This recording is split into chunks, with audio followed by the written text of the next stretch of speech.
Hello YouTube chess lovers and my friends, this is Gunjan here. Welcome to my 63rd episode of Dirty Chess Tricks.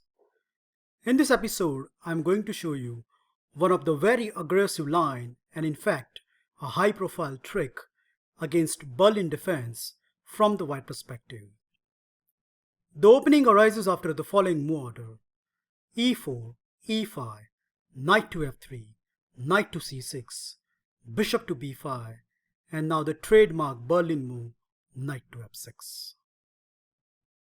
Okay, the main line continues with castle on the king side. Now black destroyed the white center with knight captures e4, and accordingly white happily put the rook on the e file. There is a double attack. Black plays the move knight to d6, counter-attacking the white bishop. And here white plays knight captures e5, setting up a small trap that if black foolishly take this bishop, then after knight captures c6, just at the 7th move of the game, white obtain the black queen. So that's the reason why here black generally continue with bishop to e7, renewing the threat of capturing the bishop, and accordingly the best place for this bishop is bishop to f1.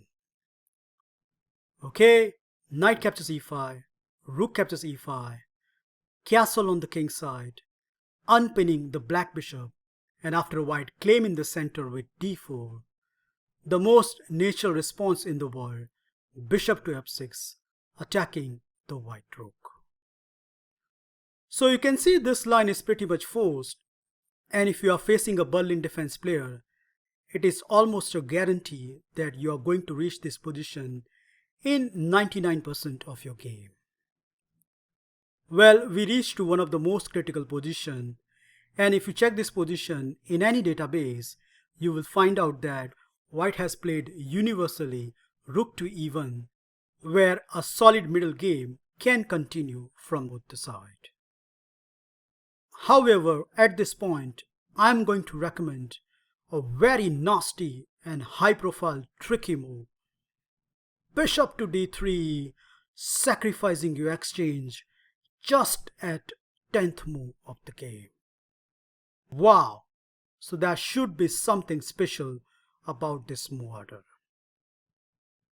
Well, the first thing first, Vasilin Topalov, ex-world champion, has fallen for this trick, and his opponent, Sergei Karyakin, crushed him just within 19 moves, which we are going to see in this video. And the second most important thing I like to highlight here that if you check this position in online database, you can see that bishop to d3 has been played only in 7 games. So imagine the surprise value you can throw on the board where your opponent literally has no idea how to handle this position. Any black player will not resist to capture this exchange as it gives him the clear edge in the opening. However, a small point, if your opponent doesn't capture this piece and play any other moves, let's say knight to e8, then anytime we can drop back to e1 and we can argue that black position has been slightly compromised. However, as happened in almost all the games, black took this exchange thinking that what can be possibly go wrong after d captures e5 as my only knight has been attacked. And yes, indeed, this knight cannot go anywhere except e8 square, but after that it doesn't look like white has any threat on the table. Well, that's the beauty about this position. Number one, we have obtained the center. Number two, our two raking bishops are looking at this castle king. And the third most important point is our queen can leap in on the king side very quickly, where black will find him defenseless in most of the position. Let's see how the game continues as Karyakin shows his home preparation with knight to c3. Now, just for a second, I am flipping the board. So let's say you are black in this position. How are you going to feel? Well, that e-pawn is a real nuisance which stopping your piece development.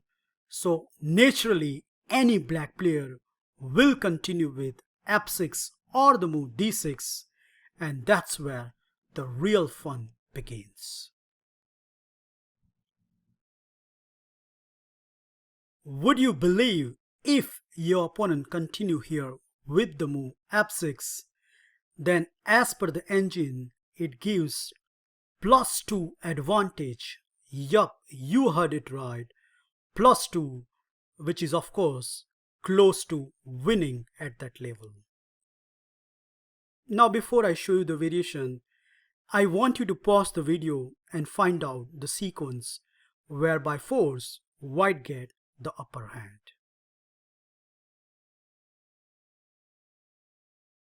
Are you ready? Let's start. The first move is very obvious. Queen to h5. Well, all the time in this variation, if your opponent continue with moves such as h6, then we don't need second invitation. We are going to sacrifice this bishop, and black can't take it, as generally all the variation leads to the mating attack. So that's why the correct response here is g6. But after that, yup, no surprise, bishop captures g6, pawn captures g6, queen captures g6. Well, it doesn't matter whether black continue with king to h8 or knight to g7. They will transpose to each other. Knight to g7, bishop to h6.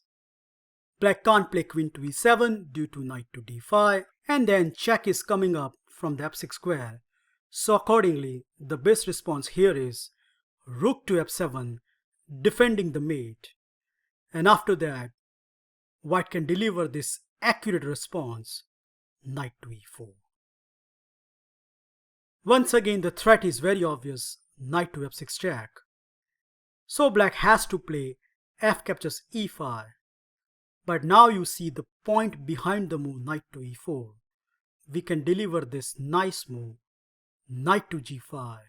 And after that, however black wriggles, his position is completely lost. One of the game from the database continue with queen to f6, attacking on f2, and if possible, create a checkmate threat. So white has to deliver good in a precise manner, and in fact he did with queen check, king to f8, and now very nice move, knight to e4, counter-attacking the black queen. The game finished very quickly. Queen to f5, queen to h8 check, king to e7, and now the star move, bishop to g5, forcing king to go to the only e6 square, and after that, queen to h6, and black simply resigned the game. The reason is very obvious. If king to d5, then after rook to d1 check, apparently there is a mate in 10, so you can find it by yourself. And the other option, rook to f6, doesn't work here because we don't need to take this rook. We can take first of all this knight, and now the open king, the trapped rook, and extra pawn gives white a picturesque attacking position. So that would happen if your opponent continue with blunder move f6.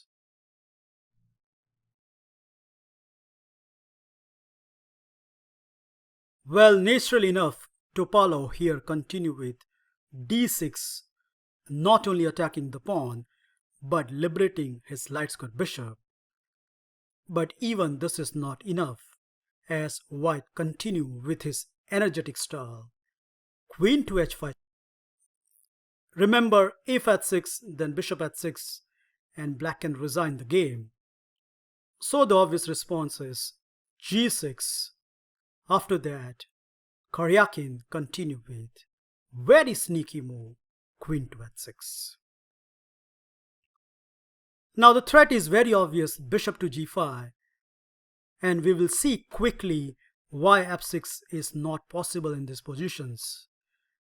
So the natural response is d captures e5, which Topalov played in the game, and in fact many of your opponent will play it, thinking that now bishop g5 is not possible as I can play the move f6 and neutralize all white attack. But guess what? After bishop to g5, indeed there is no f6. Why? What's the reason? Well, the answer is very obvious. First, we have this lovely check. Remember, king cannot go to the h8 square because of queen to f8, and we have a checkmate. So that is right out of the equation. The only defense exists here is rook to f7, but after that, white can deliver this forcing sequence. Bishop captures f7, king takes f7. Now, not immediately queen captures h7, but we have the in-between move.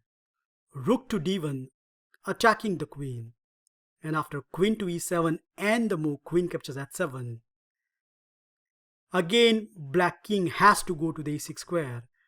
After that, we can continue with queen captures g6, and at the end of the sequence, not only white has gained all of his material, but he has a clear extra pawn, and look at this pathetic black king, which is hardly going to survive in the upcoming middle game.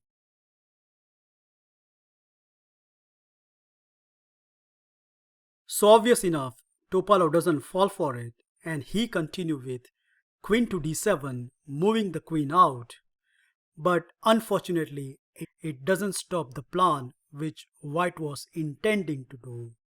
Yup, knight to e4. And now there are some huge problems on the black king side. He tried to defend with f6, but as we know in this line that f6 is always a terrible move, and the straightforward response is yup, bishop to c4, so that black has to block the check with the only move, rook to f7.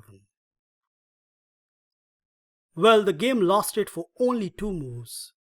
White delivered this deciding blow. Knight captures f6 check. Black has to take it. And after bishop captures f6, we have a picturesque attacking gesture on the board where white is threatening queen to g7 checkmate, and unfortunately for black, even though he can see it, he cannot stop it. If the chess engine suggests that black has to play queen to e6, give up the queen in order to save the mate, then you can understand how pitiable black position is in this variation.